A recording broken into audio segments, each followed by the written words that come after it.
what's up? It's Stef with StefaniesRockShow.com. We have an awesome guest right now, Josh Todd of Buckcherry. Thank you so much for stopping by.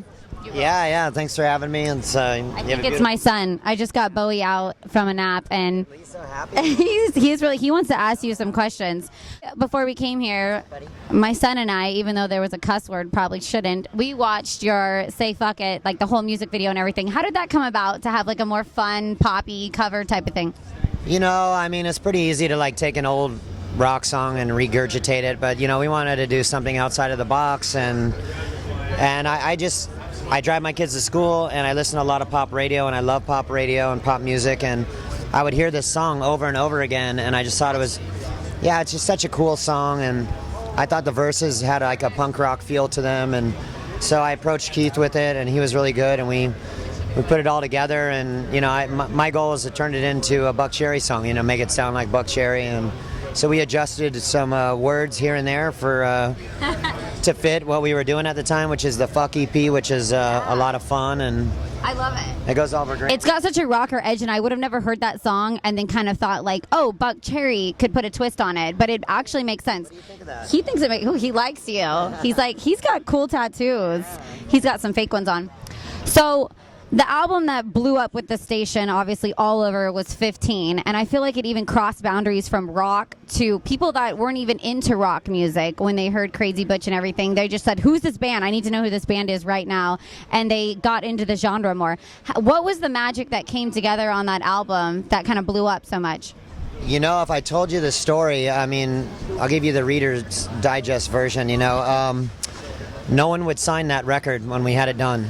No one in the United States would sign that record. So we got a small deal from Japan. We made the record in 15 days. That's why we titled it 15. And then our manager started an independent label just so we could put out the record. And that's why the story is like so cool, because we went from that little backwards model to cut to like 1.6 million records later, you know. And it's a great rock and roll story.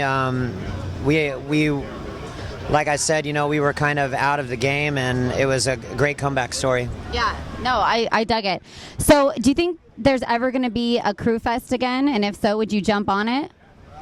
A Crewfest? Yeah. Oh, I thought they're definitely over, right? They're done. This is their last. But are they really? I don't know. Everyone says it's their last tour. They declared that over with, right? So Okay.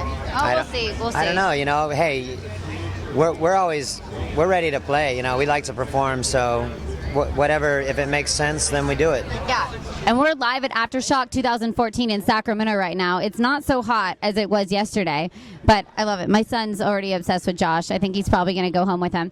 So have you seen the YouTube video that's kind of gone viral, and the woman's getting married and she's singing Crazy Bitch down the hall to her husband? I've seen it, yeah, and she gets the lyrics wrong, and I think she horrified some other parents in the audience. And Yeah. Were you proud, or was kind of like, uh-oh, that's a bad moment?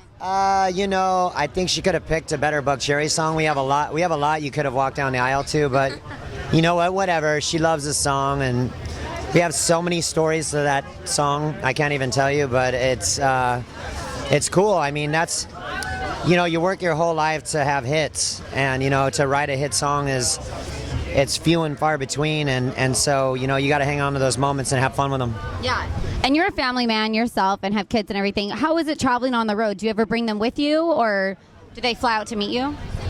You know, my oldest does. I put her to work. She's 20 now. And then I have one that's 8 and one that's 5. My son's 5. So as soon as they get big enough, yeah. But you know, it's tough to accommodate them and drag them all around with you. So I come home. I make a point not to be away from home more than 2 weeks. You know, that's kind of my thing. And you know, I'm going to go home tomorrow and then bring them to a show with me on Tuesday. Awesome. What show? What's next for you?